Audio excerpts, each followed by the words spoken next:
चल હવે I think so આપણે લાસ્ટ કે 3 કે 4 સમ કંઈક બાકી છે ચેપ્ટર ખતમ કરવાના. આવું કંઈક છે ખરી, જોઈ લઈએ.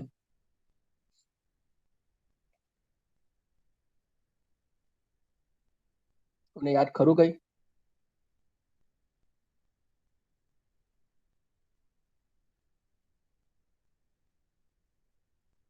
કોઈને યાદ ખરું? મારા પ્યારા બચ્ચાઓ. હા સર. હા, યાદ केला? મિસલેનિયસ सर માં चेक આપણા कर આવે.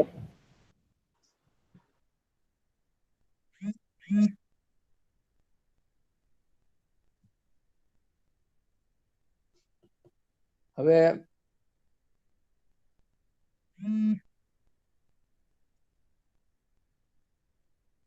सर शायद प्रॉब्लम सम्स पे पहुंचे हैं।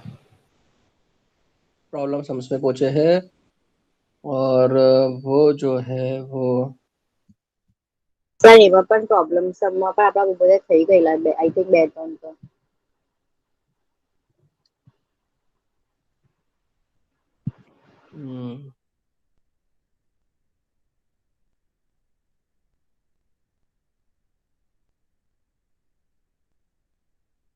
बार सुमो सम करेलो इम्पोर्टન્ટ कराયેલો મેં એક માં કેને કાને ઇમ્પોર્ટન્ટ કરજો. તો 13 14 13 14 અને 15 ત્રણ સમ બાકી છે. બરાબર છે,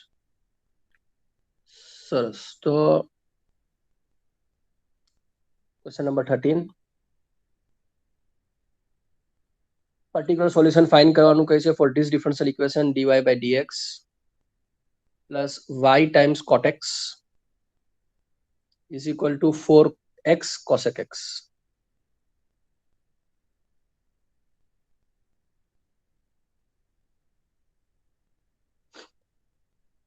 તો यहाँ તમે ઇન્ટિગ્રેટિંગ ફેક્ટર તમે જોશો આયુસી શું રહેશે, e raise to integration of cot x dx થશે.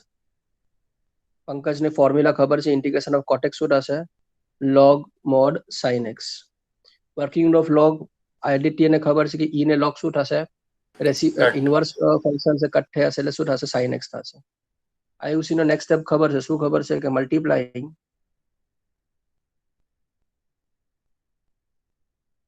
both the sides by if.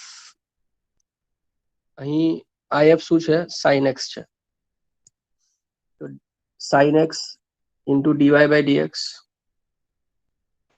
plus y into cot x sin x into બરાબર cot x into sin x which is equal to 4x into cosec x into sin x. यानी कि sin x dy by dx plus y into Ayushi जवाब दो मुझे, cot x into sin x क्या होगा?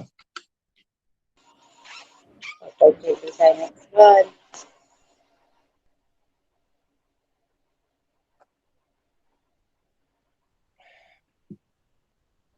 cot x into sin x क्या होगा? मैं बोलूं 1 बोल रही है, क्या होगा? आयुषी 1 बोल रही है सर. हाँ आप क्या बोल रहे हो? सर cot x को अपने cos by sin लिख सकते हैं, sin sin कट हुआ तो cos बचेगा. cos बचेगा. आयुषी बेन cot કેમ લખાય, cos upon sin એની જોડે આપણે શું મલ્ટીપ્લાય મૂકેલું છે, મલ્ટીપ્લાય અત્યારે શું મૂકેલું છે, sin. sin ને sin કટ થયો બચે શું, cos x. यानी cot into sin શું આવે, cos x આવે. આ તો સિમ્પલ છે, ટેન્સ અને ટ્રિગોનોમેટ્રી છે. ध्यान आपो ध्यान आपो, ध्यान જ નથી. तो y into cos x is equal to Pankaj cosec x into sin x तो पता ही होगा, 1 हो जाएगा, रेसिप्रोकेट है. तो बचेगा क्या, 4x. 4x यानी ये किसका प्रोडक्ट रूल है, y into sin x का. यानी integration of y into sin x dx is equal to integration of 4x dx. Variable separable form में आ गया, y और इंटीग्रेशन dx कट हो जाएगा, यानी कि y इंटू साइन एक्स ही बचेगा यहाँ पे। 4 बार x का इंटीग्रेशन होगा x square by x two square by plus 2 2 arbitrary cancel constant, 2 1 जा 2 2 जा, यानी कि y into sine x is equal to 2x square plus सी। अब उन्होंने पर्टिकुलर सॉल्यूशन फाइंड करने को बोला है, हाँ बोला है। उन्होंने क्या बोला है कि यार y इक्वल्स टू 0 और x is equal to pi by 2, यानी कि यहाँ पे तो क्या होगा 0 इंटू पाई बाई 2 0, और LHS में is equal to 2 into x की जगह पे पाई बाई 2 डालना है, तो 2 इंटू पाई बाई 2 का स्क्वायर, क्योंकि स्क्वायर है ना पंकज भाई, स्क्वायर है, प्लस सी, यानी कि क्या होगा implies C plus 2 into pi square by 4 is equal to 0, 2 1 जा 2 2 जा, तो C plus pi square by 2 equals to 0, यानी कि सी की वैल्यू क्या आ गई minus pi square by minus 2, pi square by यानी कि देयरफॉर पर्टिकुलर सॉल्यूशन जो है उसको हम शॉर्ट फॉर्म में प्यार से पीएस लिख रहे हैं इतने दिनों से। तो क्या हो जाएगा y sine x is equal to x square plus C की जगह पे क्या डालेंगे यहाँ पे माइनस पाई स्क्वायर बाई 2, तो पर्टिकुलर सॉल्यूशन हो जाएगा y sine x is equal to 2x square plus C जो है minus pi square by,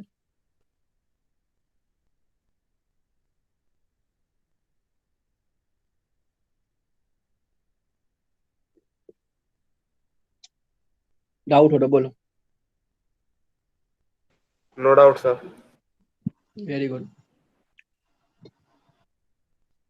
question number 14, इसमें पर्टिकुलर सॉल्यूशन फाइंड करना है of the differential equation x plus 1 into d y by d x is equal to 2 into e raise to minus y minus 1। क्या कर सकते हैं, dy अपनी जगह पे रखो, 2 e raise to minus y minus 1 को नीचे ले लो यहाँ पे, इसको dx को उधर भेज दो, तो dx अपॉन x प्लस 1, ऐसा हमने किया बराबर, implies dy upon 2 into e raise to minus y को लिख सकता हूँ 1 upon e raise to y minus 1 is equal to dx upon x plus 1। ये वेरिएबल सेपरेबल फॉर्म में कब का आ गया है, चलो एलसीएम निकाल लो, तो 2 into 1 2 minus e raise to y upon e raise to y, तो ये ई रेस टू वाई ऊपर चला जाएगा। बहुत सिंपल सा मैकेनिज्म है, एलसीएम निकाला है बराबर। तो ये मुझे 12 बच्चों को समझाना नहीं है, लेकिन फिर भी डाउट हो तो बोलो, बोलो किसको कोई डाउट है। हमने इधर उधर किया पहले स्टेप के अंदर, फिर हमने e raise no to doubt minus reciprocate करके एलसीएम लेके उसको ऊपर भेज दिया, खत्म। चलो अब क्या करेंगे, अब इंटीग्रेट कैसे करेंगे, अब जो बोलो मैं करूंगा। Integration integrating both the side, बोलो तीनों में से बोलो, राजा है अभी तक। हाँ सर। हाँ सर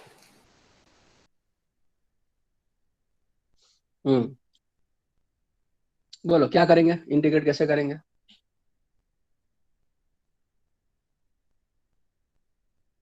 आदित्य कोई आइडिया नहीं है, सर है ना इसमें तो तो वही बोल लो, लगेगा वापस बोलो। 2 minus e raise to y को सपोज कर सकते हैं तो 2 तो हाँ 0 हो जाएगा और फिर ई रेस टू वाई का ई रेस टू वाई निकलेगा। इससे अपने को ऊपर वाले e raise to y into d d कौन सा था किसका हो गया, चलो बराबर। Let 2 minus e raise to y जो है डिनोमिनेटर, उसको कोई टी मान के चलो, तो ये क्या हो जाएगा minus e raise to y d y is equal to d t, implies e raise to y d y is equal to minus d t, खत्म। यानी कि एलएचएस की बात करें अगर हम, बराबर है, तो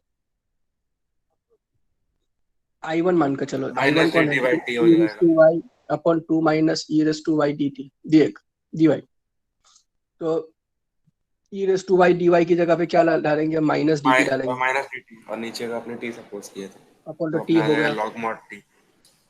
यानी I1 हो गया मेरा माइनस लॉग मॉड टी। और रही बात किसकी, I2 की, I2 कौन है, क्योंकि इंटीग्रेशन ऑफ 1/x+1 dx, इसका तो डायरेक्टली हो जाएगा log mod x+1 yes sir, plus put कर log देंगे c, एक इक्वेशन। बराबर। तो therefore दोनों, हाँ तो I1 की जगह पे डालेंगे क्या, माइनस log mod t, लेकिन t कौन है, 2 minus e raise to y is equal to I2 कौन है, इक्वल में I2 है, इक्वल में I2 है, I2 कौन है, log mod x+1 plus log c। अच्छा, यानी कि ये आपका फाइनल आंसर आ गया।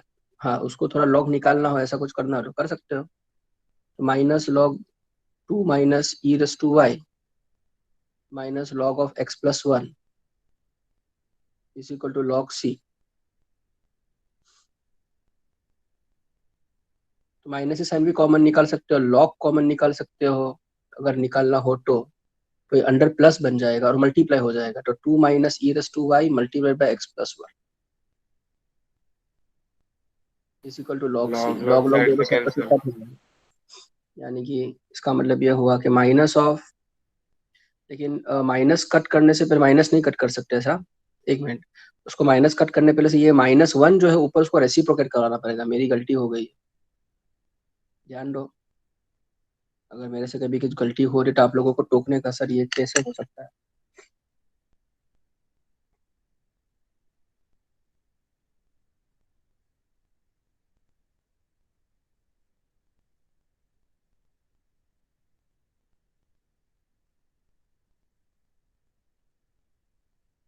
या तो एक काम करते हैं, ऐसा डायरेक्टली यहाँ से ही कर ले अगर, चलो ये भी एक चीज गलत नहीं है, राइट ही है, यहाँ से जो कर रहे हैं वो भी राइट है, लेकिन उससे अच्छा ऐसा भी कर सकते हैं, इतना कॉम्प्लेक्स करने से अच्छा है, कहा गया इतना पार्ट अभी हम रब कर लेते हैं, क्यों, रॉन्ग नहीं है, राइट है, लेकिन थोड़ा कॉम्प्लेक्स हो, इससे अच्छा है कि हम उसको पहले से ही ये स्टेप से उसको -1 को हम क्या कर लेते हैं, कोफिशिएंट को क्या बना लेते, पावर बना लेते हैं, यानी कि -1 पावर हो जाएगा, ठीक है। वर्किंग ऑफ लॉग लगा रहा हूँ और यहाँ से लॉग कॉमन निकाल लो ये दोनों में से, तो ये हो जाएगा x+1 इंटू सी। अब दोनों में साइड पर से लॉग लॉग कॉमन कट कर लो, तो क्या होगा, 2 minus e raise to y power -1, यानी कि उसको रेसिप्रोकेट करेंगे x+1 इंटू सी, ठीक है। तो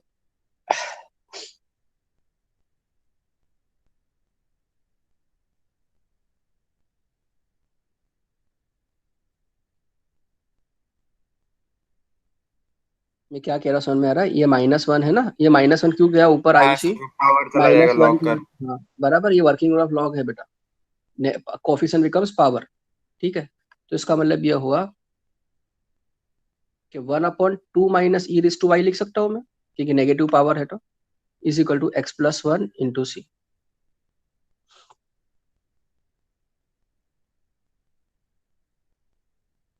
अब उन्होंने क्या दिया था, x की वैल्यू और y की वैल्यू को दिया हुआ है, मैंने लिखा नहीं है यहाँ पे, मुझे पीडीएफ में देखना पड़ेगा। x की वैल्यू भी 0 है और y की वैल्यू भी 0 है, ऐसा दिया हुआ है, ठीक है। तो here x is equal to 0, y is equal to 0, तो डालो y 0 0 डालो, यानी कि c की वैल्यू आ जाएगी 1, 1/2 minus e raise to 0 is equal to 0 + 1 into C, यानी कि 2 - 1 इज इक्वल टू सी 1 जा सी, 2 - 1 1, तो सी की वैल्यू आ गई 1, सी की वैल्यू 1 डाल लो अपनी जगह पे, यानी कि implies 1/2 minus e raise to y is equal to x+1, simple, into 1, c तो 1 ही है, तो मल्टीप्लाई करने का कोई मतलब नहीं है, ये आपका आंसर आ गया।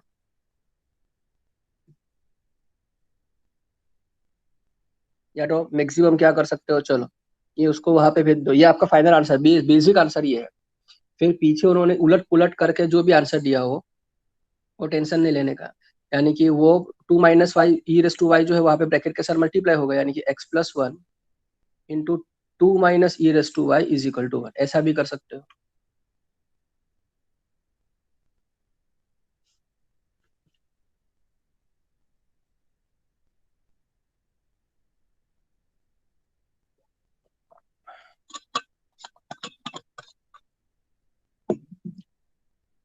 बोलो, ये आपका आंसर।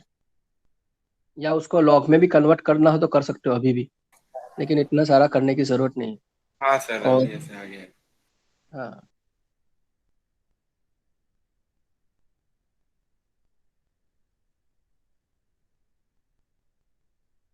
लेकिन बेसिक आंसर मतलब में ये है, उससे ही ये सब आया होगा, जो भी पीछे आंसर हो वो मुझे पता नहीं क्या है। चलो क्वेश्चन नंबर 15, आयुषी का काम है। आयुषी करो बेटा। हाँ सर। यार सर एक જ મિનિટ પીડીએફ બંધ થઈ ગયો.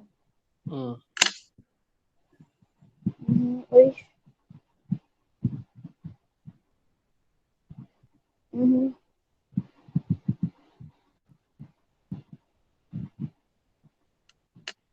જલ્દી.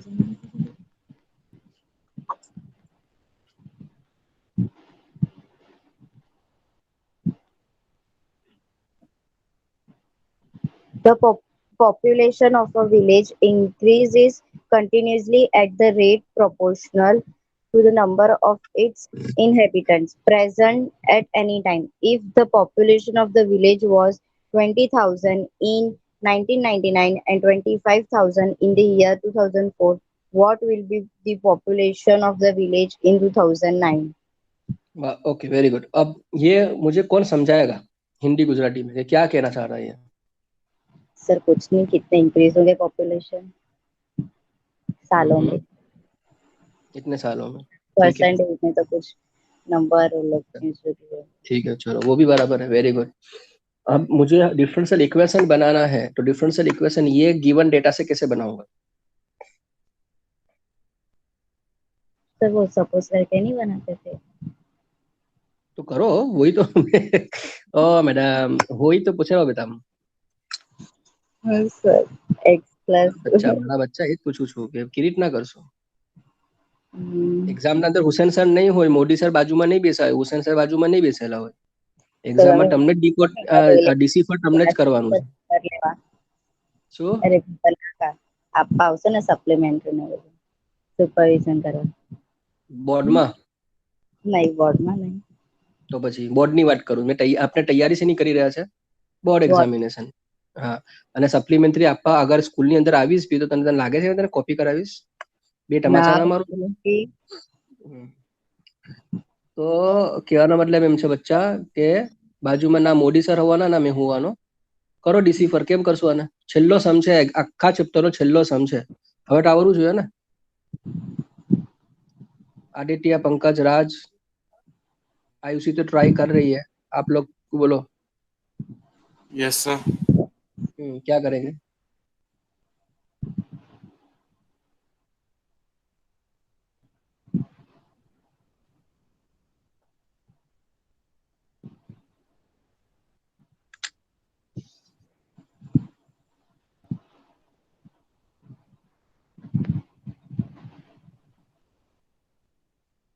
वो लोग बहुत सिंपल सा बोला है उन्होंने कि पॉपुलेशन जो रेट ऑफ, हाँ बढ़ रही है, इंक्रीज हो रही है। रेट ऑफ पॉपुलेशन जो है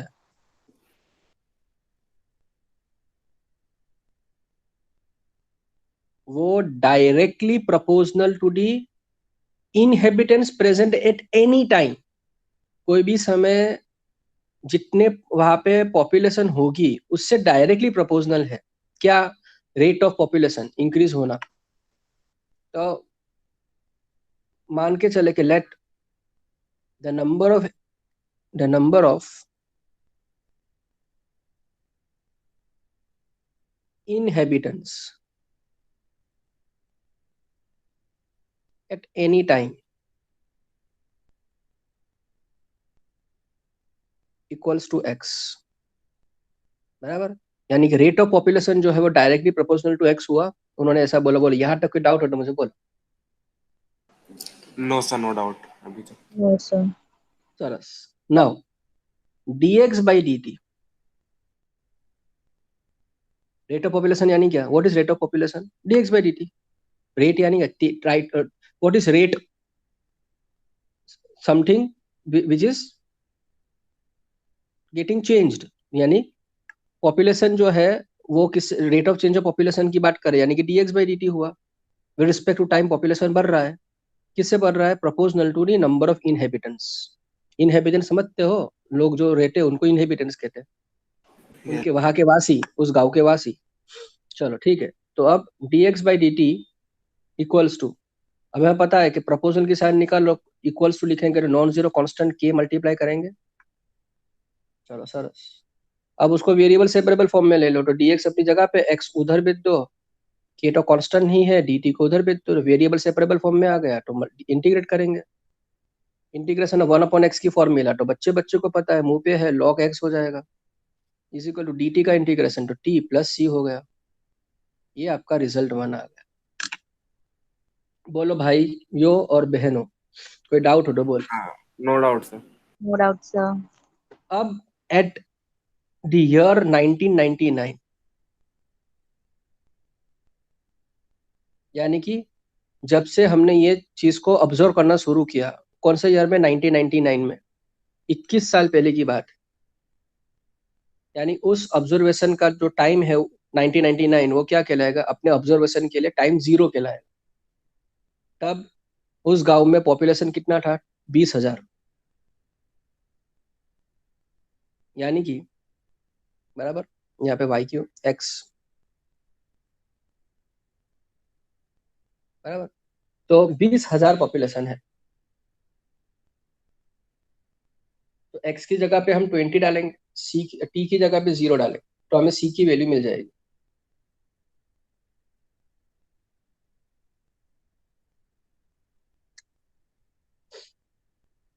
यानी कि एक्स की जगह पे क्या डालेंगे? 20, लॉग टू 20,000 मतलब, ठीक है, उसको is 2 equal into to 10 power 4 लिखेंगे, सर. टी की जगह पे 0 प्लस सी, यानी कि मेरी सी की वैल्यू जो है वो लॉग 20,000 हुआ। चलो ये रिजल्ट, उसको वापस सब्स्टिट्यूट करवा लेते हैं रिजल्ट 1 के अंदर, यानी कि मेरा log x क्या हो जाएगा राज? के टी प्लस सी, सी कौन है? log 20,000। अब उन्होंने क्या बोला कि 25,000 पॉपुलेशन होती है इन 2004, यानी कि कितने साल के बाद? 5 सालों के बाद। एट 2004,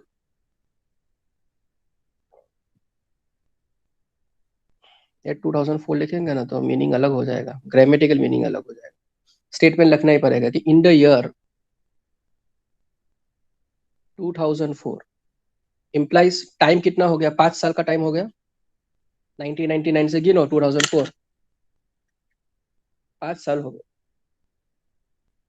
5 साल के अंदर पॉपुलेशन जो है एक्स, वो 25,000 है। यानी कि अब क्या करेंगे? मेन अपनी फॉर्मूला क्या है? log x is equal to के टी प्लस सी। अब क्या हो गई फॉर्मूला? ये रिजल्ट 1 2 और ये रिजल्ट 3 लिखना भूल गया, ये रिजल्ट 3, ठीक है। तो रिजल्ट 3 में डाल, x की जगह पे अब क्या डालेंगे Pankaj? 25,000 is equal to t, t कितना है? 5, तो 5 इंटू के प्लस log 20,000, तो कांस्टेंट है इसी।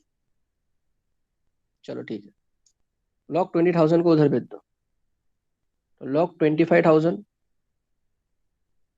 Minus log 20,000 is equal to 5k। log common निकालो तो माइनस क्या हो जाएगा? डिवाइड।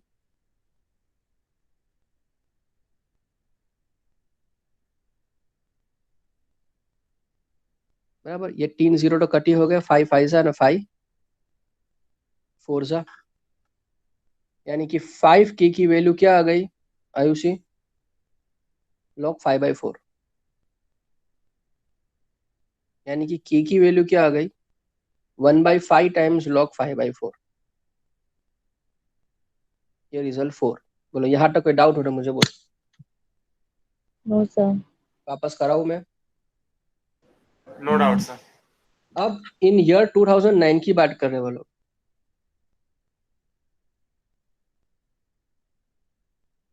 यानी 1999 से गिनो 2009 तक कितने साल हुए? 10. तो 10 सालों के अंदर उसकी पॉपुलेशन क्या रही होगी? तो log x इक्वल्स टू के क्या है 1/5 इंटू लॉग 5/4। मुझे इक्वेशन याद हो गया, क्या है? log x is equal to के टी प्लस सी, बराबर। तो के क्या है 1/4 1/5 log 5/4। टी कितना है 10 साल, तो के टी प्लस सी क्या है log 20,000।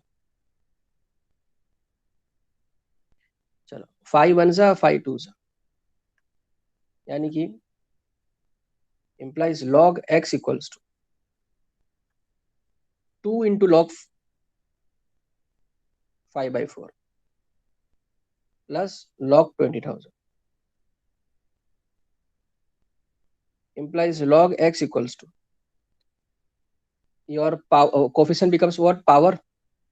यानी कि इसको मैं लिख सकता हूँ, देखो वो लास्ट सब में आयुषी, राज, पंकज, आदित्य किसको समझ में ना आया हो, ये जो -1 यहाँ पे -1 था उसको हमने ऊपर चढ़ा दिया था, यहाँ पे 2 है उसको ऊपर चढ़ा देंगे, तो ये कोफिशिएंट क्या बन जाएगा, पावर बन जाएगा। ये मेरा उसूल नहीं है भाई, ये लॉग वर्किंग रोल है, वो हमने पिछले साल भी किया तो था ही, समझाया मैंने, कई बार यूज किया हुआ है। अच्छा अब ये लॉग कॉमन निकालो तो वर्किंग रूल क्या है, प्लस बिकम्स मल्टीप्लाई, यानी 5/4 का स्क्वायर तो है ही, मल्टीप्लाई बाई 20,000। लॉग लॉग दोनों साइड पे से कट हो जाएगा, यानी x is equal to 25/16 multiplied by 20,000, बराबर। 4 4 जा, और 4 कितना सा 5,000 जा, बराबर। 4 1 सा 41250 जा, यानी कि x equals to what, 625 into 5 करो, कितना आएगा 13250, है ना, कितना आएगा 625 इंटू 5 करो, 3125, है ना, 3125, सॉरी 3125, और बाकी का एक 0, तो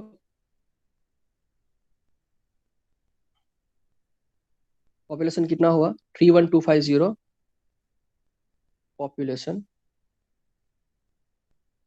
इन 2000 इन ईयर, इन 2009 लिख लो चलेगा, इन 2009।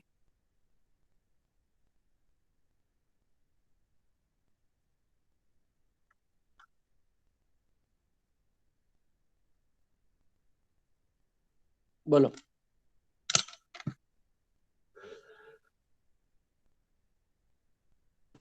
यस आ गया। Yes, sir.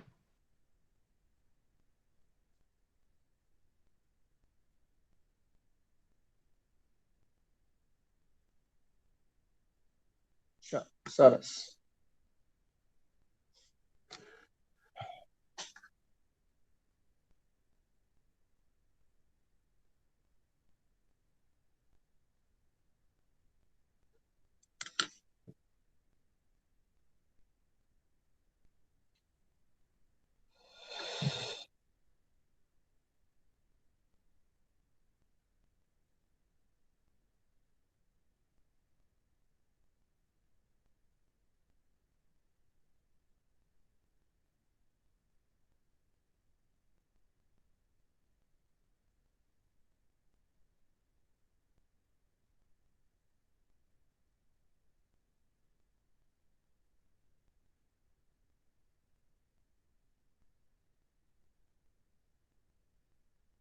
चलो अब मैं आप लोगों को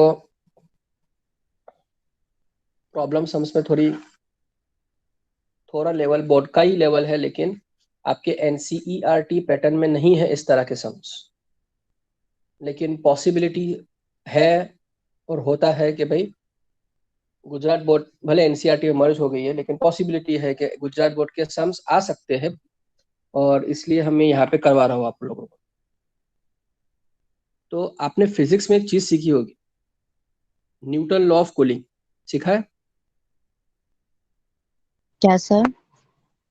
न्यूटन्स लॉ ऑफ कूलिंग हम्म समझाओ क्या है?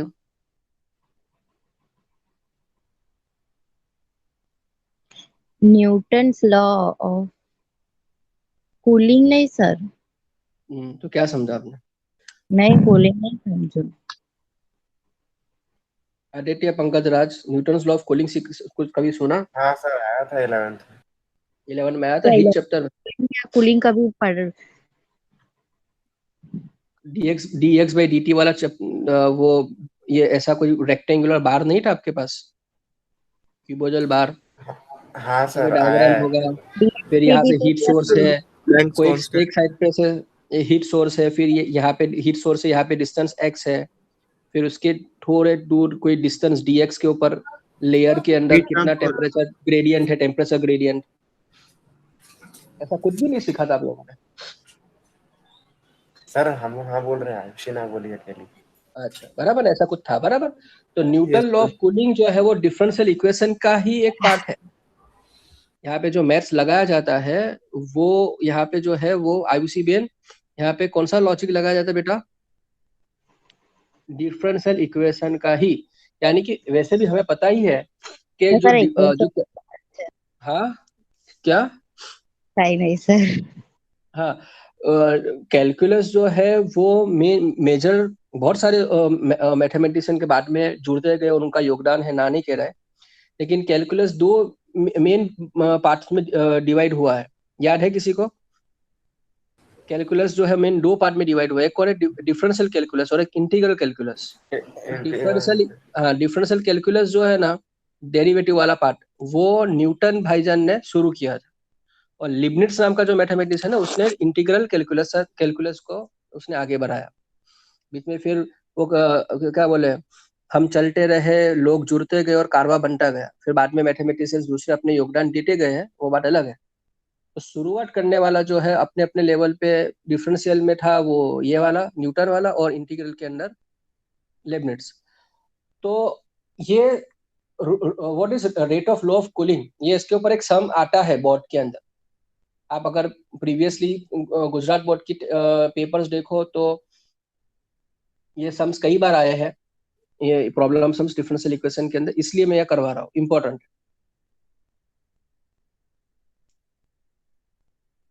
बहुत सिंपल सा लॉ है, हम इस तरह से याद है, इंग्लिश में स्टेटमेंट बोल रहा हूँ, फिर उसको गुजराती में हिंदी में समझने की कोशिश करेंगे। ऐसा कुछ स्टेटमेंट हो सकता है कि भाई the rate of change of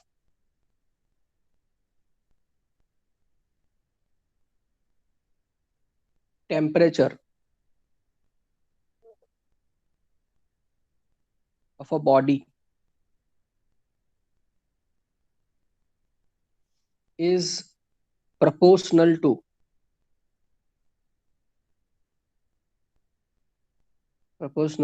the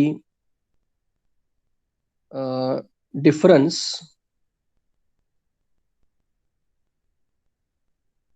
between the temperature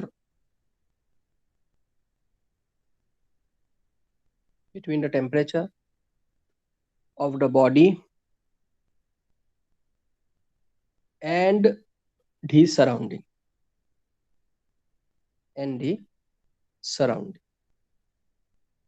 यानी सराउंडिंग और बॉडी का जो टेम्परेचर है उसमें जितना डिफरेंस होगा ना, उतना वो जल्दी क्या होगा, ठंडा होगा।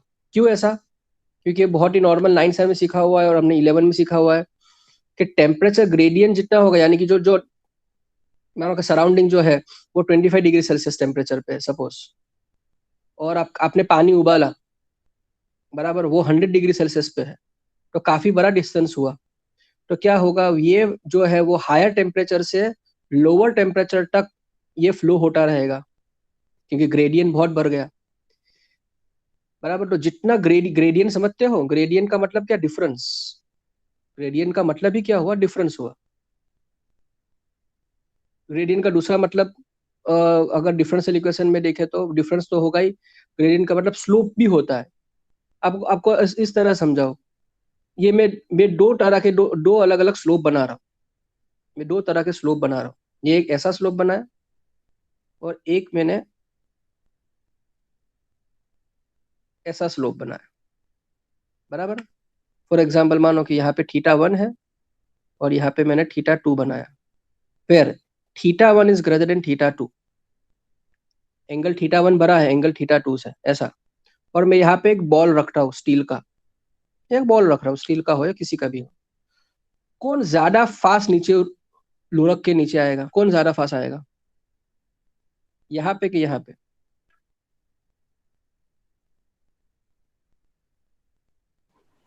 थीटा 1 थीटा 1 में, क्योंकि जिसका जितना ज्यादा स्लोप होगा यानी ग्रेडियंट जितना ज्यादा होगा उतनी स्पीड ज्यादा बढ़ेगी, क्योंकि यहाँ पे पोटेंशियल एनर्जी ज्यादा होगी तो काइनेटिक एनर्जी में ज्यादा कन्वर्ट होगा और सर्र करके नीचे उतरेगा वो। ऐसा ही होता है ना, बराबर? आप साइकिल चलाते थे, नई नई साइकिल आपने सीखी होगी तो आपने देखा होगा कि स्लोप के ऊपर आपकी साइकिल अपने आप पेडल बिना मारे आप नीचे उतर सकते हो, लेकिन अब फ्लैट रास्ते के ऊपर बिना बिना पेडल आपकी साइकिल चलेगी? नहीं चलेगी, गिर जाओगे आप। यानी ग्रेडियंट बढ़ेगा तो पोटेंशियल एनर्जी काइनेटिक एनर्जी में कन्वर्ट होगा। तो जितना ग्रेडियंट, ये नॉर्मल फिजिकल, ये मैकेनिकल फिजिक्स की बात कर रहे हैं, वो ही रूल एक लेवल तक हम यहाँ पे भी यूज कर सकते हैं कि जितना टेम्परेचर सराउंडिंग में और बॉडी का टेम्परेचर में जितना डिफरेंस होगा उतना वो higher to lower, higher to lower, higher to lower temperature, जो हीट एनर्जी जो है वो फ्लो होती जाएगी। कब तक? जब तक दोनों के टेम्परेचर इक्वल ना हो जाए, फिर इसके बाद क्या अटक जाएगा? इक्वल नहीं हो जाएगा। अटकेगा नहीं। फिर क्या होगा, जितना बॉडी ए बी को दे रही है हीट एनर्जी उतना बॉडी बी जो है वो ए को देगी, वो हमें पता है, बराबर? ये सब हमने ये फिजिक्स अभी मुझे रिवाइज नहीं करवाना है, मैं आप लोगों को ये कॉन्सेप्ट इसलिए क्लियर करवा रहा हूँ कि आपको डिफरेंशियल इक्वेशन इसका समझ में आए। और इसकी ये 25 डिग्री सेल्सियस की जगह पे अगर मानो कि ये अब 90 डिग्री सेल्सियस हो और ये 100 डिग्री, पानी तो आपने उबाला 100 डिग्री सेल्सियस, और मानो कि आप ऐसे कोई एटमोस्फेयर में उसको रख रहे हो कि उसका सराउंडिंग का टेम्परेचर 90 डिग्री सेल्सियस है, तो 100 डिग्री सेल्सियस से 90 डिग्री सेल्सियस तरफ जो है वो फ्लो तो होगा, लेकिन उसका फ्लो ये केस के कंपैरिजन में कम हो जाएगा। इसका एग्जांपल ये दोनों मैंने जो नीचे जो स्लोप्स ड्रॉ किए हैं उससे आप एक एग्जांपल ले सकते हो। ये एक एग्जांपल आपको मैंने समझाने के लिए ड्रॉ किया है। तो जितना डिफरेंस ज्यादा बॉडी का टेम्परेचर और सराउंडिंग का टेम्परेचर के, उतना वो ज्यादा फ्लो होगा, बराबर? बोलो, ये लॉजिक समझ में आया?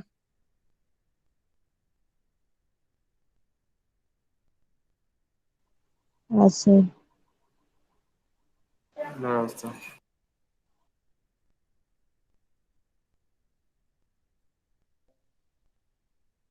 आयुषी और आदित्य के एनर्जी लेवल से नहीं लग रहा कि समझ में आया हो। बोलो, क्या डाउट है? Yes sir.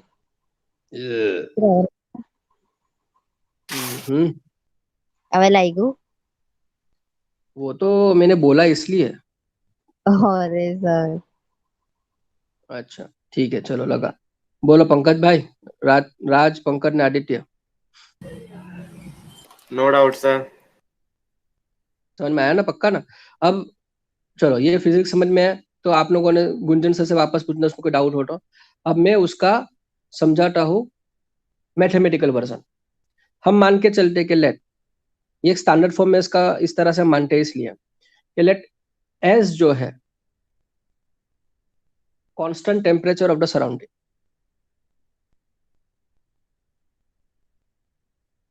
Constant temperature of surroundings.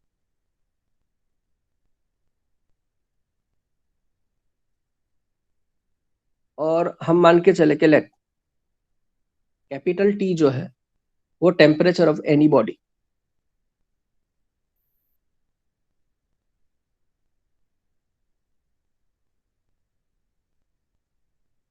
ये अपना एटमॉस्फेयर सराउंडिंग का होगा एस टेम्परेचर, और कैपिटल टी जो टेम्परेचर किसका होगा, जिस बॉडी के बारे में हम बात कर रहे हैं उसका कोई टेम्परेचर टी होगा कैपिटल, और स्मॉल टी क्या होगा, टाइम टेकन, बराबर? तो न्यूटन लॉ ऑफ कूलिंग के स्टेटमेंट पे चलो, क्या कि rate of change of temperature of body, rate of change of temperature body, यानी कि हम डेरिवेट करेंगे temperature of the body with respect to time taken. बोलो, इतना समझ में आया? कैपिटल टी क्या है, temperature of the body, small t क्या है, टाइम टेकन, यानी rate of change of temperature of the body, rate of change of temperature body यानी dt by dt होगा is proportional to what, difference between the temperature of the surrounding in the body, बराबर। यानी मानो कि हमने क्या माना कि टेम्परेचर ऑफ बॉडी क्या माना, T, और सराउंडिंग का टेम्परेचर क्या माना, S। उसका क्या करना है हमें, डिफरेंस, यानी कि माइनस, यानी which is proportional to the difference of the, which is proportional, proportional की साइन मैंने लिख ली है, proportional to the difference of the, difference of the difference of the temperature of the surrounding in the body, बराबर। यानी कि dt by dt is proportional t minus s। बोलो यहाँ तक कोई डाउट हो तो मुझे बोलो। No doubt sir. बराबर। और हमें पता है No, कि भाई sir. अब प्रोपोर्शनल की साइन निकालो तो कांस्टेंट कोई k आएगा, लेकिन यहाँ पे k जो है, यहाँ पे जो k है वो हम लिखेंगे minus into T minus S. मुझे कोई लॉजिकली सोच के बोल सकेगा कि यहाँ पे माइनस के क्यों लिखा मैंने, पॉजिटिव के क्यों नहीं लिखा? बैलेंस करने के लिए। बैलेंस करने के लिए मैंने पॉजिटिव के भी लिख ही सकता हूँ ना, माइनस के से ही बैलेंस होगा, किसने बोला? बैलेंस यहाँ पे माइनस क्यों? या आपका आपका जो मीनिंग है बैलेंस का वो समझाओ चलो। सर शायद टेम्परेचर कम हो रहा है उसकी वजह से। डिक्रीज हो रहा है, अगर कोई यस, बहुत ही सिंपल सा लॉजिक है। टेम्परेचर जो है बॉडी का डिक्रीज होता जाएगा ना, वो छोड़ता जाएगा किसके अंदर, सराउंडिंग के अंदर। 100 डिग्री सेल्सियस पे आपने पानी को गर्म किया है तो वो सराउंडिंग को देता रहेगा। रूम टेम्परेचर आपका 25 डिग्री सेल्सियस है और आपने पानी उबाला 100 डिग्री सेल्सियस पे, तो पानी ठंडा होगा। क्यों पानी ठंडा हो रहा है? कि अपनी हीट एनर्जी वो दे रहा है किसको, सराउंडिंग को। तो टेम्परेचर डिक्रीज हो रहा है बॉडी का, यानी इसलिए वो कांस्टेंट माइनस के आएगा। ये आपका डिफरेंशियल इक्वेशन हो गया of Newton law of cooling.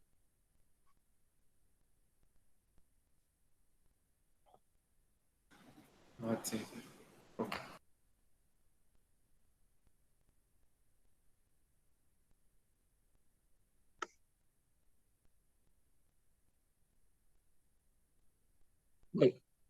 पक्का? अब इसके ऊपर एक सम करते हैं। मुझे क्वेश्चन लिखना पड़ेगा आप लोगों के लिए, चलो लिख लेते हैं। सर स्क्रीनशॉट भेज दो क्वेश्चन का, पढ़ लेंगे। नहीं, वो मेरा पीडीएफ है ना, मैं कंप्यूटर में रखता हूँ, मोबाइल में नहीं है। अच्छा सर, तो प्रॉब्लम। तो मुझे लिखना पड़ेगा या मुझे फिर डाउनलोड करना पड़ेगा वो पीडीएफ। एक सेकंड ठहरो, एक सेकंड ठहरो, गूगल गूगल ऐप पे होना चाहिए।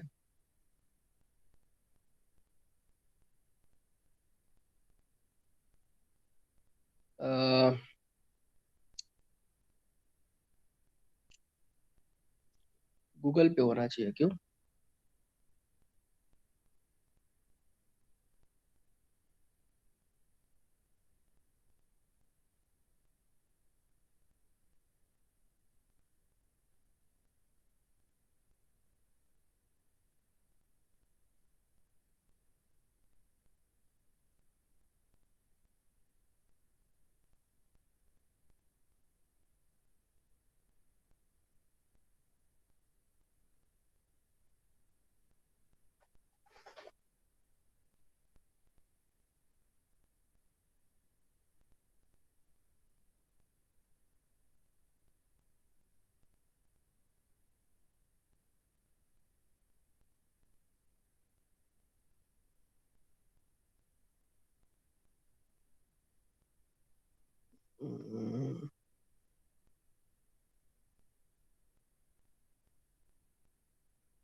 नहीं है, नहीं मिल रहा है अभी, टाइम वेस्ट हो जाएगा, तो मैं आपको लिख के देता हूँ। चलो, तो ढूंढना पड़ेगा शांति से।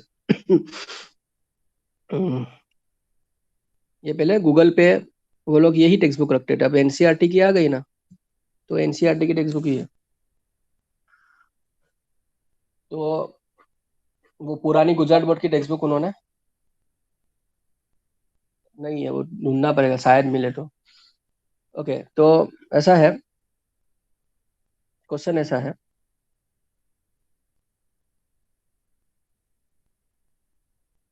The temperature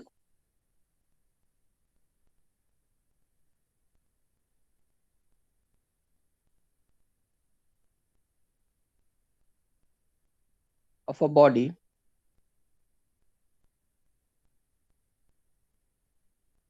in a room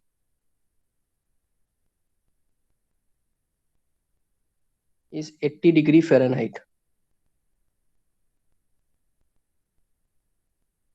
After 5 minutes,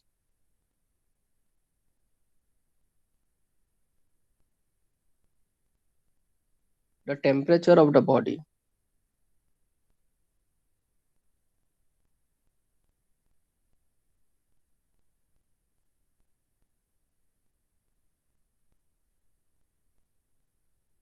becomes 60 degree Fahrenheit.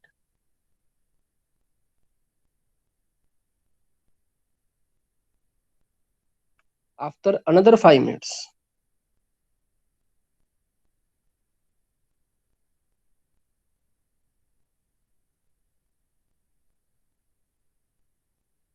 after another 5 minutes, the temperature becomes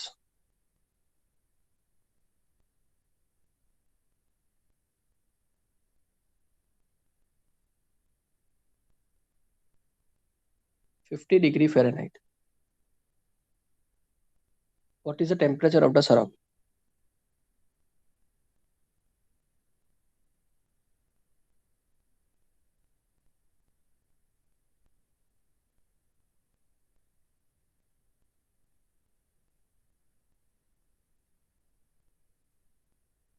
तो सराउंडिंग का टेम्परेचर हमें फाइंड करना है। क्या कह रहे वो लोग, स्टार्टिंग के अंदर उसका, जब भी हमने एक्सपेरिमेंट शुरू किया चेक करने के लिए, तो उसका 80 डिग्री फ़ारेनहाइट बॉडी का टेम्परेचर है।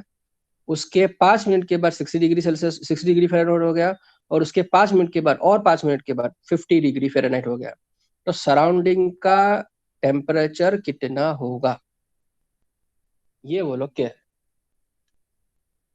बराबर। तो हमें जो हमने यहाँ पे सीखा था, तो वो इस्तेमाल करेंगे कि let capital T be the temperature of the body.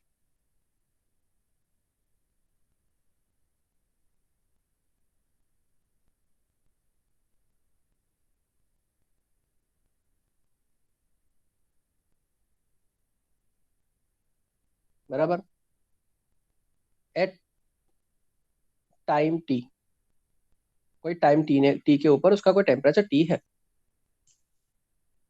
S किसको मानेंगे, टेम्परेचर ऑफ द सराउंडिंग, जो फाइंड करना है हमें।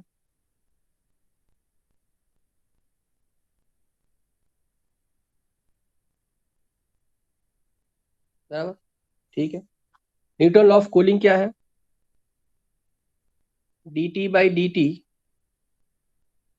Is proportional to difference of the temperature of the body and the surrounding.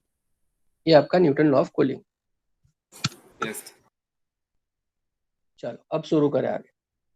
हमें ये भी पता है कि अगर हम प्रपोर्शनल की साइन निकालेंगे तो क्या होगा, नॉन जीरो कांस्टेंट के आएगा, लेकिन यहाँ पे के के साथ -1 मल्टीप्लाई इसलिए कर रहे हैं, minus determines the decreasing decrement in the temperature.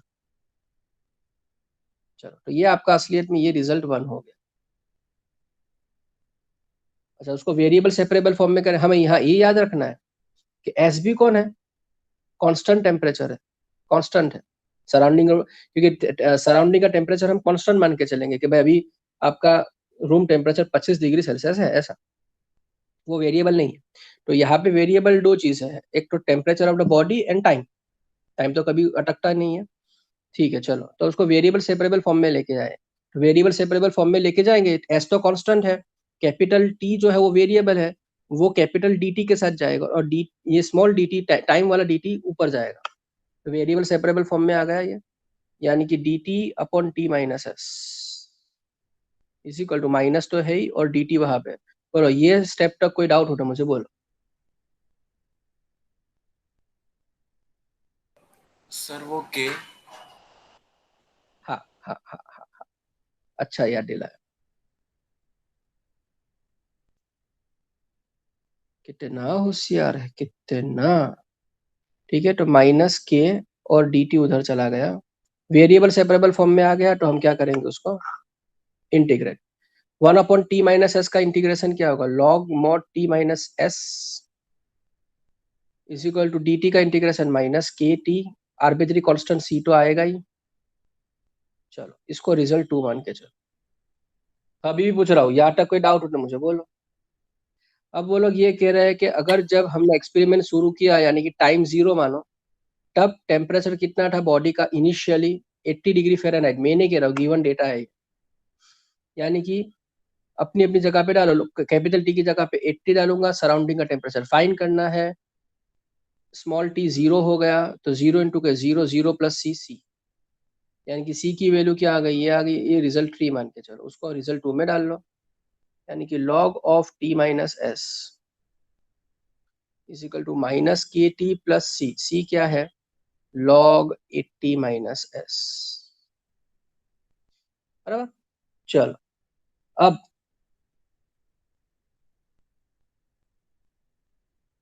5 minute के बाद टेम्परेचर ऑफ द बॉडी क्या हो जा रहा है 60 डिग्री फ़ारेनहाइट, तो उसको हम डालेंगे ये रिजल्ट 4 में, यानी होगा log 60 minus 60 S minus S is equal to minus equal to के T minus 5t। Plus log 80 minus S.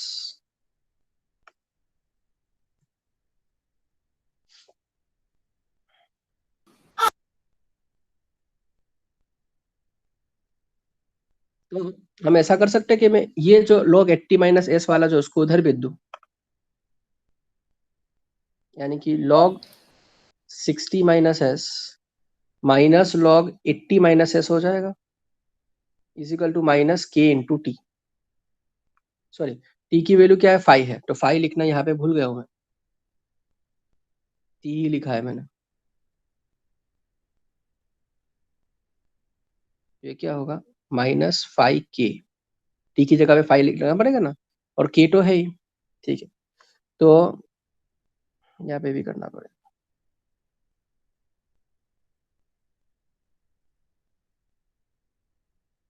चलो, तो इसका मतलब ये हुआ कि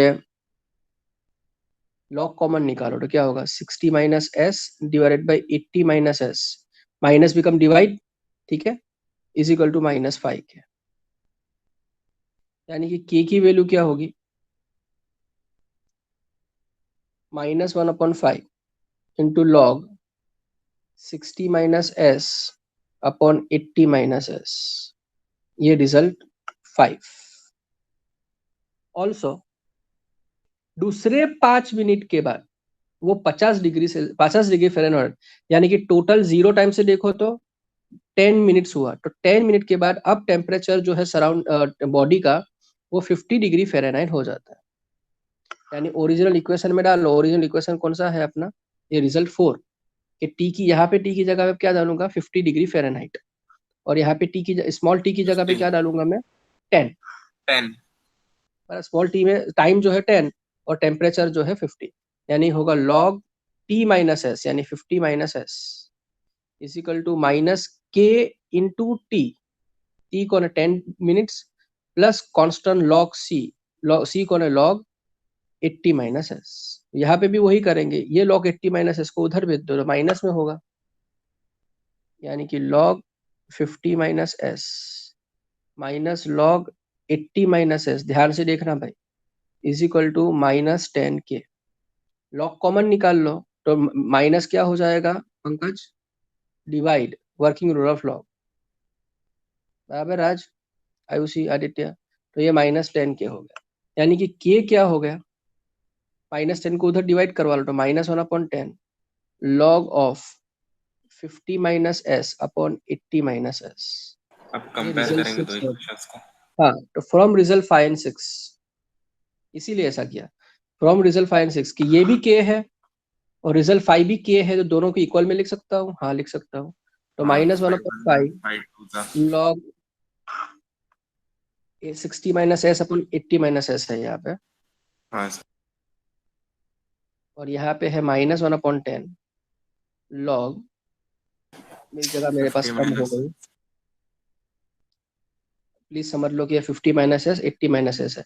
माइनस हाँ sir, minus minus minus cancel दोनों ऑफ साइड में कट हो 5 गया, 1 5 5 1 2 का का भी 5 कैंसिल 2 हो जाएगा। बराबर। ये 2 को उधर भेज दो, चलो। लॉग भी कैंसिल कर सकते हैं क्या? नहीं नहीं नहीं, करेंगे करेंगे, अभी नहीं कर सकते, लेकिन ये यहाँ पे कोफिशिएंट है तो उसको पावर में हाँ कन्वर्ट सर, करेंगे बाद में। हाँ, हाँ, स्क्वायर देखो करेंगे। लास्ट, हाँ तो ही होगा ना। तो वो लास्ट डिफरेंशियल इक्वेशन वाला चैप्टर अभी हमने किया, अगले एनसीईआरटी में से जो किया, उसके अंदर मैंने माइनस चलाया नहीं था, तो वापस मैंने अलग तरीके से नहीं करवाया आपको। तो हाँ जब सर। तक मतलब मैं यहाँ पे कोफिशिएंट हो उसको पावर नहीं करोगे तब तक आप लॉग कट नहीं कर सकते, याद रखना ही। हाँ, ओके तो सर। जल्दी जल्दी में गलती मत करना। चलो, तो ये 2 को वहां पे क्रॉस मल्टीप्लाई कर लिया, 2 मल्टीप्लाई हो गया, तो ये लिखा है मैंने यहाँ पे 60 - s upon 80 - s is equal to log, यहाँ पे है 50 - s अपॉन 80 - s। ये वर्किंग रूल ऑफ लॉग लगेगा, पावर बन जाएगा ये। तो लॉग 60 - s अपॉन 80 - s का स्क्वायर हो जाएगा, is equal to log 50 - s upon 80 - s। Log log दोनों साइड पे से कट, यानी होगा 60 - s अपॉन 80 - s का square is equal to 50 - s upon 80 - s। यहाँ पे स्क्वायर है तो एक ब्रैकेट कट हो जाएगी, तो एक ब्रैकेट तो बचेगी, यानी कि 60 - s whole square upon 80 - s, एक ब्रैकेट बचेगी स्क्वायर में से कट हो गई, यहाँ पे 50 - s ही बचेगा। इसको यहाँ पे मल्टीप्लाई करवा लो,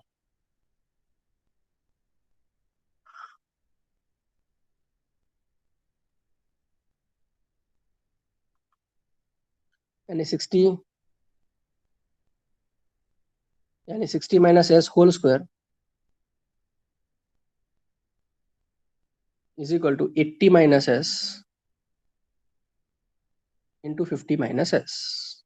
चलो, यहाँ पे a minus B whole square की formula 3600 minus 120s plus s square, यहाँ पे मल्टीप्लाई कराओ तो 80 इंटू 40 कितना होगा, 4000 minus 80s minus 150s, multiply करना आता है ना भाई, minus 130s plus s square. अब देखोगे दोनों साइड पर से s स्क्वायर इक्वल में है तो कट हो जाएगा। हाँ। 3600 माइनस 4000 कराओ तो कितना, -400 इजिकल टू -130 और प्लस -120 उधर जगह प्लस 120, यानी -10s। एस कट हो, माइनस माइनस कट हो जाएगा, यानी एस की वैल्यू कितनी आई, 40 डिग्री फ़ारेनहाइट, यानी कि सराउंडिंग का टेम्परेचर होगा 40 degree Fahrenheit.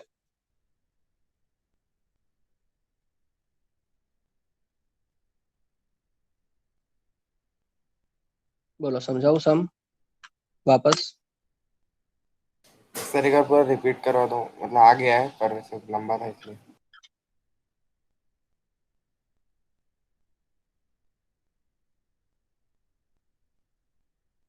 Newton law of cooling के हिसाब से rate of change of temperature of the body with respect to time is proportional to difference of the temperature of the body and surrounding। ये हमने लिखा, proportional की sign हमने निकाली तो माइनस के कांस्टेंट मल्टीप्लाई होगा, एस भी कांस्टेंट है, सराउंडिंग का टेम्परेचर, उसको वेरिएबल सेपरेबल फॉर्म में हमने कन्वर्ट किया। वेरिएबल सेपरेबल फॉर्म में कन्वर्ट करने के बाद इसका integration log t minus S, इसका माइनस के टी प्लस सी। अब इनिशियली टाइम 0 हो तो तब 80 डिग्री फ़ारेनहाइट उन्होंने बोला है, तो कैपिटल टी की जगह पे हम डालेंगे 80 और स्मॉल टी टाइम की जगह पे 0 डालेंगे, तो हमें c मिल जाएगा log 80 माइनस एस। सी की वैल्यू जो है वो रिजल्ट 2 में डाल लो तो रिजल्ट 3 आ जाए, रिजल्ट 4 आ जाएगा कि log t minus s is equal to minus k t बराबर प्लस log 80 माइनस रिजल्ट 4। अब 5 मिनट के बाद टेम्परेचर घट के हो जाता है 60 डिग्री फ़ारेनहाइट, बॉडी का टेम्परेचर, तो बॉडी का टेम्परेचर टी की जगह पे हम डालेंगे 60 माइनस एस तो है, यानी log 60 minus S is equal temperature T, time कितना है 5, तो 5 इंटू माइनस के बराबर, और यहाँ पे मैं प्लस लिखना भूल गया हूँ, प्लस सी कौन है, सी लेके आए हम रिजल्ट 3, देखो यहाँ पे रिजल्ट 3 क्या है, log 80 माइनस एस, तो वो हमने लिख लिया। और अब उसको हमने क्या किया, के फॉर्म में कन्वर्ट किया, तो के रिजल्ट 5 दिख रहा है हमें, रिजल्ट 5 के जो है वो कौन है कि -1/5 log 60 minus S upon 80 minus S. एक ही सेकंड ठहरो।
Okay, sorry for the interruption. Okay, तो कहाँ थे हम, पंकज चला गया वापस, पंकज वापस, उसके साथ बात करनी रह गई आज। आप लोग मुझे याद नहीं दिला, कब गया वो, कितने बजे गया? सर अभी गया था। ऐसा है, चलो आ जाए तो मुझे बोलो। तो ये रिजल्ट 5 जो के फॉर्म में, अब 10 मिनट के बाद, यानी दूसरे 5 मिनट के बाद, 5 प्लस 5 10 मिनट के बाद बॉडी का टेम्परेचर हो जाता है 50 डिग्री फ़ारेनहाइट। तो कैपिटल टी जहाँ पे दिखाई दे वहाँ पे 50 डालेंगे, यहाँ पे मैंने 50 डाला हुआ है, ब्लैक से मैं एरो कर रहा हूँ, और टाइम टी की जगह पे स्मॉल 10 डालेंगे, तो -10 के प्लस सी, तो log 80 माइनस एस है ही, उसको भी के फॉर्म में हम लेके आए। उसका के का फॉर्म क्या है, 6th इक्वेशन देखो आप, मैं ब्लैक से मैं सर्कल कर रहा हूँ, तो ये जो है वो के की वैल्यू आ गई -1/10 log 60 50 minus S upon 80 minus S. अब ये भी के है, रिजल्ट 5 भी के, तो दोनों के इक्वल में लिख सकता हूँ, काट कुट करोगे तो 1/2 बचेगा, 1/2 को उधर भेज दो तो वो मल्टीप्लाई बाई 2 हो जाएगा। ये मल्टी लॉग वर्किंग लॉग के हिसाब से स्क्वायर हो जाएगा, लॉग दोनों साइड पे कट हो जाएंगे, ये पावर 2 दोनों को मिलेगा, यानी 80 माइनस एस होल स्क्वायर, और यहाँ पे इक्वल में 80 माइनस एस है, दोनों कट हो जाएंगे, एक ब्रैकेट बचेगा, उसको वहाँ पे मल्टीप्लाई करवा लो, ये ए माइनस बी होल स्क्वायर की फॉर्मूला लगेगी न्यूमरेटर में 60 माइनस एस होल स्क्वायर के अंदर, ये 60 माइनस एस होल स्क्वायर है, ठीक है। तो उसको खोलो, ए माइनस बी होल स्क्वायर, ये दोनों ब्रैकेट को मल्टीप्लाई करना आता है, आना ही चाहिए मल्टीप्लाई, वो मुझे सिखानी जरूरत नहीं है, दो ब्रैकेट मल्टीप्लाई करना आता होगा बराबर। तो मल्टीप्लाई करके उसको सिंप्लीफाई करो तो एस की वैल्यू 40 डिग्री फ़ारेनहाइट आएगी। बोलो, अब कोई डाउट? No doubt sir. कितने होशियार, कितने।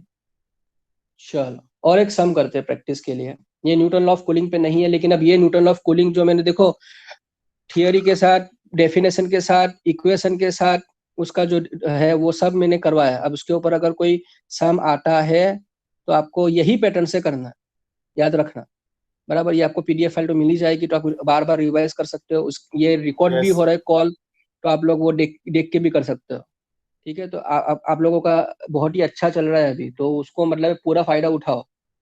अब और एक प्रैक्टिस के लिए एक सम करते हैं।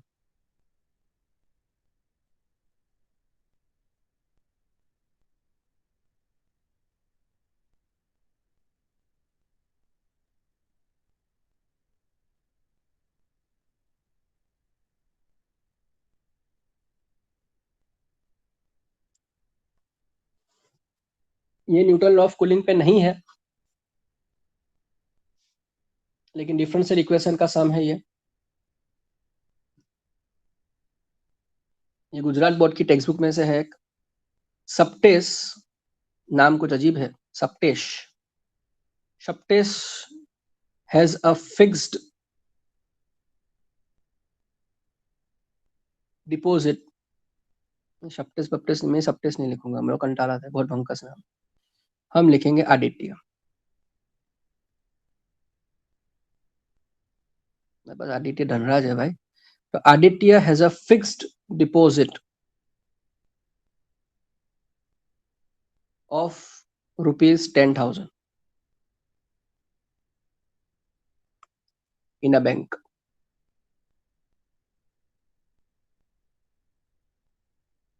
Principal amount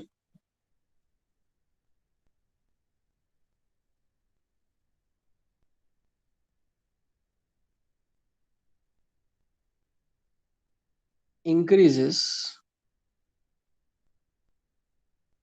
continuously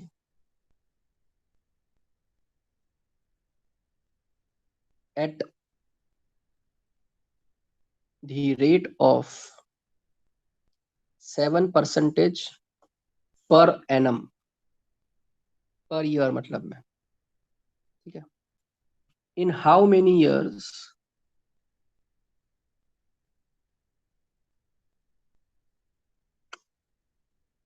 will it get doubled?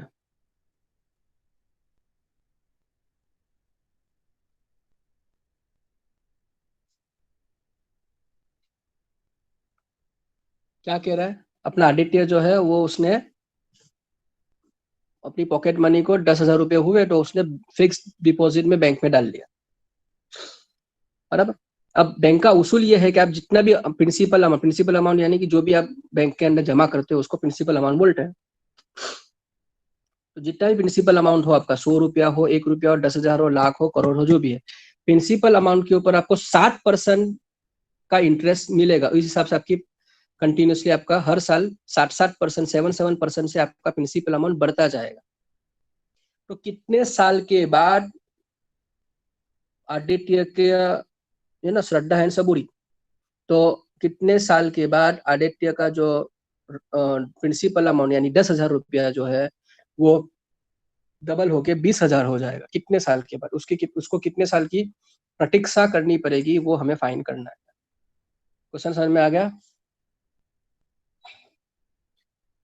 Question समझ में आ गया नहीं? हाँ सर आ गया। मेरे को गया सर, तीनों तीन चले गए क्या? अब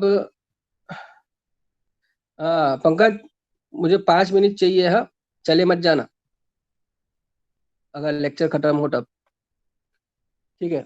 अब ये है,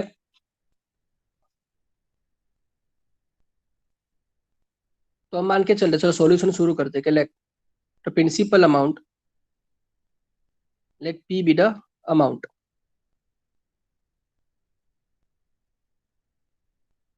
एट टाइम टी।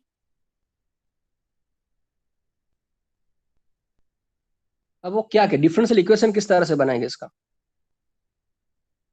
चलो अब आप लोग बना के दो, ये तो प्रैक्टिस के लिए सम कर रहे हैं। क्वेश्चन यहाँ पे है, लो इसका इसका डिफरेंशियल इक्वेशन बनाओ, किस तरह से बनाएंगे? Principal amount increases continuously at the rate of 7% per annum, ऐसा कह रहे हैं। इससे डिफरेंशियल इक्वेशन बनाओ।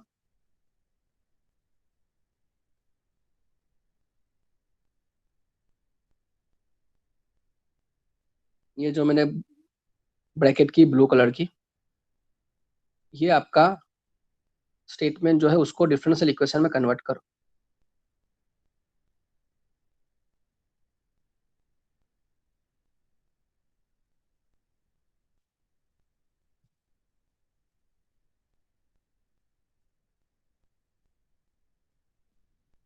कुछ तो दिमाग लगाओ, कुछ तो करो, कुछ तो बोलो भाई।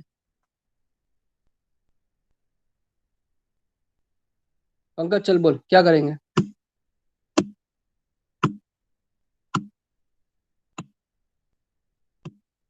पंकज हाँ ना, कुछ तो बोल भाई।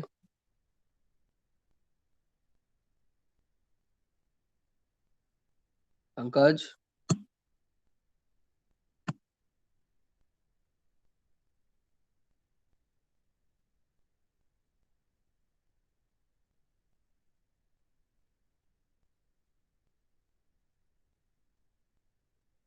राज।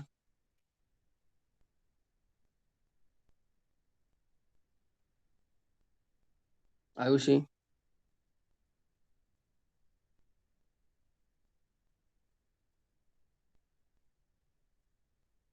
आदित्य। यस। क्या करेंगे?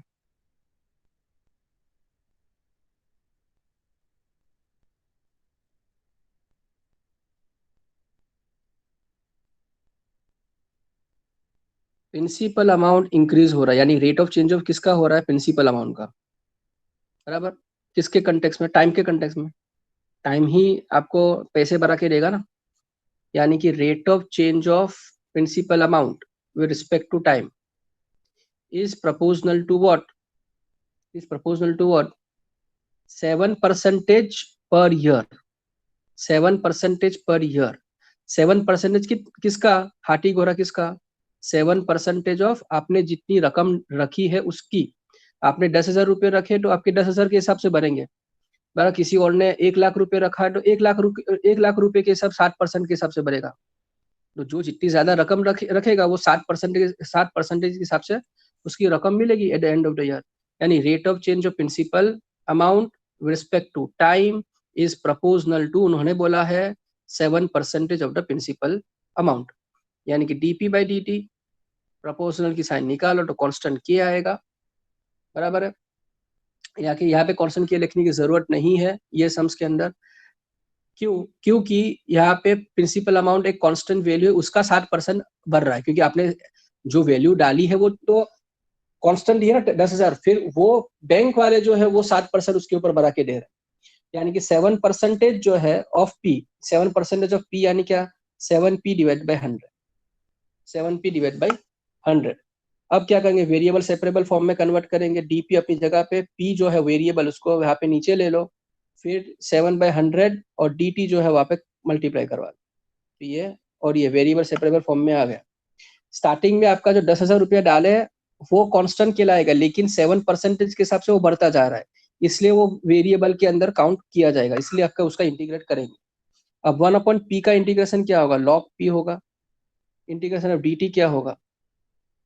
t होगा प्लस c। ये आपका बेसिक इक्वेशन हो गया। ये बेसिक इक्वेशन यहाँ तक समझ में आया हो? फिर क्या बोला उन्होंने? कब डबल होगा वो लोग ये पूछ रहे हैं।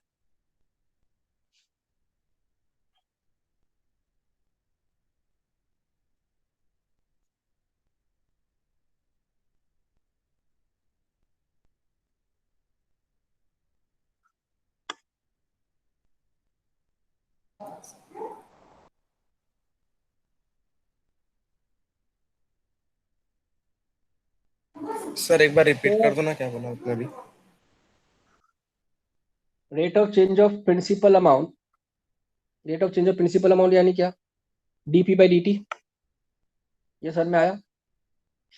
Rate of change of yes principal sir. Amount यानी DP by dt is proportional to 7% of the principal amount. जो प्रिंसिपल अमाउंट आप रखते हो बैंक के जमा करते हो उसका 60%। 7% ऑफ पी यानी कि 7p/100। फिर पी को उधर ने dt को उधर वेरिएबल सेपरेबल फॉर्म में ले लो, 1/p का इंटीग्रेशन log p और इसका 7t लॉग। Plus c। यहाँ पे c जो है यस वो आप सर। log c के फॉर्म में भी ले सकते हो या सिर्फ कांस्टेंट c भी ले सकते हो, आपके ऊपर। अब जब आपने बैंक पे रखा वो टाइम 0 मान के चलो, क्योंकि अभी तो आपने रखा, तो वो आपका एक्सपेरिमेंट का टाइम क्या कहलाएगा? 0 कहलाएगा। एक्सपेरिमेंट नहीं कहेंगे लेकिन समझने के लिए। तो टाइम तब जब जब आपने बैंक में जमा किए, कितने रुपया जमा किए आपने? 10,000 रुपीज। 10,000। तो जब, हाँ, वो जब जमा कर रहे हो उस टाइम को क्या कहेंगे? हम 0 कहेंगे। टाइम 0 कहेंगे। यानी उसको ओरिजिनल इक्वेशन में डाल लो। तो यानी कि क्या हुआ? log 10,000 इज इक्वल टू के टी प्लस 7/100 इंटू टी। तो टी तो 0 है, यानी कि सी की वैल्यू क्या? प्लस सी है, तो सी क्या आ गया? log 10,000। बराबर। ये रिजल्ट 2। तो from result 1 and 2 log t is equal to 7/100 into P plus C क्या है, log 10,000। अरे यहाँ पे log t नहीं है, सॉरी, log p है। नाउ कितने टाइम के बाद, और मैंने अदला बदली कर ली, यहाँ पे p नहीं, यहाँ पे t है, मेरे से गलत मिस्टेक हो गई। चल अब अदला हमें ये फाइंड करना है कि हमें t फाइंड करना है कब, जब आपका p जो है वो डबल डी p डेज जो है वो डबल डी ओरिजिनल वैल्यू हो जाए, ओरिजिनल वैल्यू से डबल हो जाए, बराबर। यानी कि इसका मतलब ये हुआ कि आपका p डेज जो है वो क्या होगा, 2 इंटू 10,000। ठीक है, ओरिजिनल तो पता ही है ना, 10,000 रुपये रखे थे, तो उसका 20,000 होना चाहिए, यानी कि आपका p डेज जो है वो 20,000 है। यानी कि अब log 20,000 is equal to 7t/100 plus C कौन है, log 10,000। log 10,000 को उधर भेज दो, यानी कि log 20,000 बराबर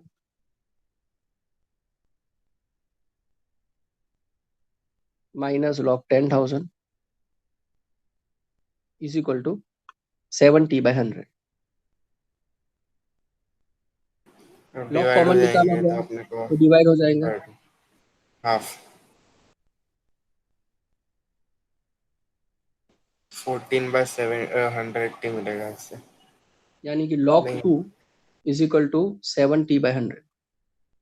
यानी कि मुझे t फाइंड करना है, तो क्या होगा, 100 इंटू log 2 डिवाइड बाई 7, 7 नीचे 100 ऊपर। log 2 की वैल्यू अगर आप करो 0.3010 बराबर, तो t is equal to 100/7 into 0.3010। Point नहीं नहीं नहीं नहीं नहीं नहीं बेटा, ये log बेस टू e है, तो 0.3010 नहीं होगा।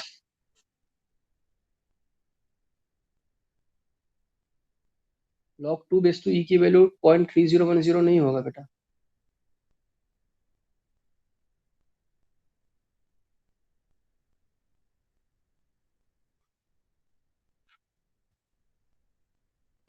तो सर 2.303 से मल्टीप्लाई करेंगे तो आ जाएगा ना।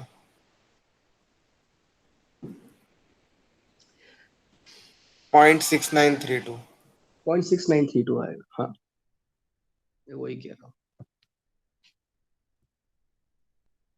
ये 0.693 आएगा।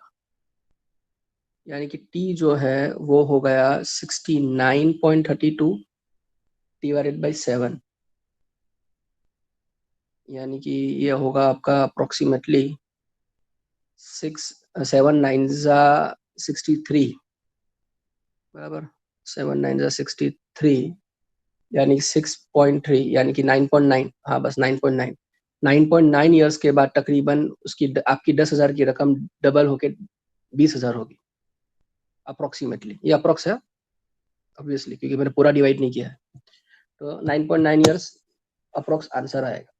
कोई डाउट हो तो पूछ लो। नो हमने डाउट सर। क्या किया था, ये यहाँ तक तो रिवाइज किया हमने, फिर जब जब ने बैंक में जमा किया तो 10,000 की रकम थी, तो सी की वैल्यू log 10,000 हो गई, क्योंकि टी जीरो था तो वो तो मल्टीप्लाई होकर जीरो हो गया। सी की वैल्यू log 10,000, उसको वापस ओरिजिनल इक्वेशन में डाल लो। अब जब वो डबल होता है, यानी कि 10,000 का 20,000 हो जाता है, तो यहाँ पे log p डेज की जगह पे हम क्या डालेंगे, 20,000। log 10,000 तो था ही, उसको हमने उधर भेजा तो माइनस हो गया,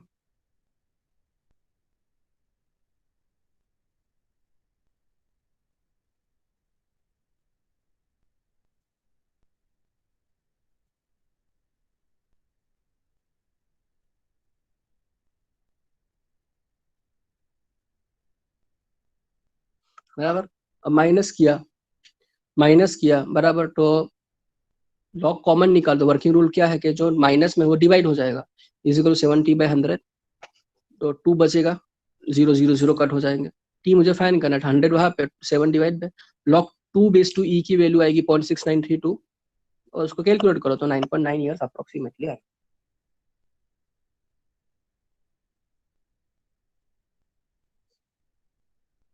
बोलो। अभी तक आप आ गया लोगों ने सर। अभी तक आप लोगों ने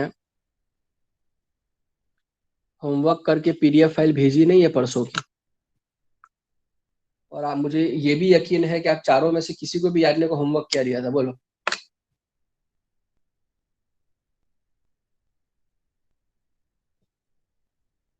याद है होमवर्क क्या दिया था मैंने? सर 13 नंबर का सम था। हो गया, वो भेजा आप लोगों ने?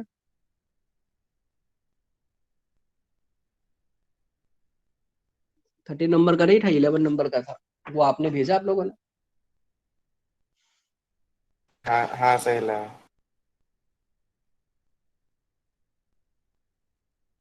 अभी तो मैक्स टू मैक्स ऐसा ही कर सकता हूँ कि आपके सभी जितने मैथ्स के लेक्चर है ना वो मैं स्किप कर लूँ। आगे चैप्टर कराना ही नहीं मेरे को, रहने दो कोर्स।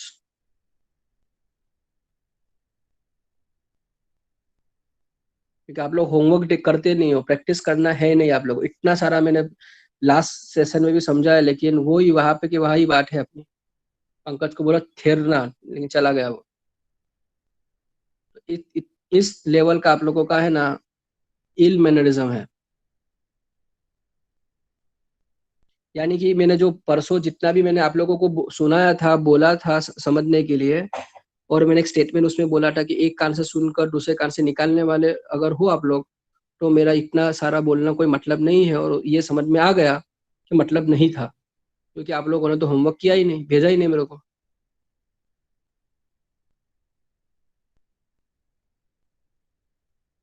यानी कि एक कान से सुना, एक कान से निकाल लिया। कितना भी सुना होगा मुझे क्या पता।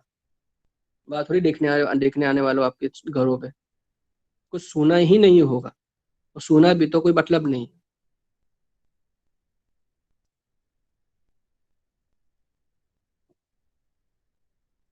आप लोग 2-3 सम होमवर्क में नहीं कर सकते? इतने लोग कितने बिजी हो आप लोग? आयुषी क्यों होमवर्क नहीं किया?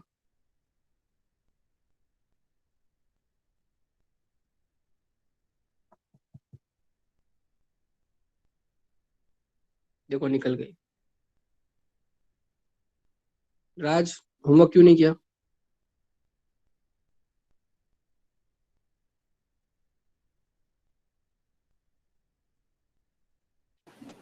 सर राज का माइक नहीं चल रहा। हाँ तो वो टाइप करके देगा। आप बोलो चलो।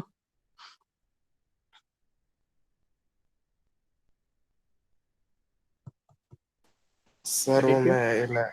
सर वो मैं 11th का रिवीजन कर रहा था। तो फिर मतलब हम्म। स्कूल का भी साथ में करना रहता है, तो मतलब मैं 11th का रिवीजन पहले करता हूँ। तो मेरे को रात रात हो जाती है, 11-12 बज जाता है। तो सर आप जो कराते हो ना, तो मैं उसको रिवाइज कर पाता हूँ। जब तक होमवर्क करना टाइम आता है सर बहुत ज़्यादा से नींद आने लगती है, इसलिए नहीं कर पाया सर। To be honest. क्या करूँ लेकिन ये मैंने जो भेजा था वो इम्पोर्टेंट नहीं है? है सर। आप ऐसा कह रहे हो कि ये होम बोर्ड में नहीं आएगा जो मैं होमवर्क दे रहा हूँ, बाकी का नो सब सर। आएगा ऐसे? आप नो सर। 11 का रिवाइज कर रहे हो वो सही है, अच्छी बात है, चलो। Very good initiative. लेकिन फिर जो होमवर्क दे रहा है वो क्यों नहीं करना है? कितने सम है? 20-25 सम है? 2 सम होंगे, नो 3 सम सर। होंगे? तो फिर 2 या 3 सम के अंदर क्या कितना आपको टाइम लगता है, बोलो? पूरा 2 दिन का टाइम था आपके पास, क्योंकि मेरे तो एक दिन छोड़ के आता है। तो 3 सम हो, 2 या 3 सम हो, 2 दिन में ना कर पाओ आप लोग? सॉरी सर, कर लेंगे, कर लूंगा। और आयुषी को बोलना और पंकज को बोला, मुझे जरा भी ये पसंद नहीं है कि आप लोग वो लोग चले गए दोनों। वो जो भी रीजन है वो मैं रीजन मानने नहीं वाला। तो उसका उनका वाईफाई बंद हो गया था कि ये है वो है। मैं तो अभी यही मान के चलूंगा कि जानबूझ के गए हो। चलो तो परसों मिलते हैं, परसों में जेडबल करना है।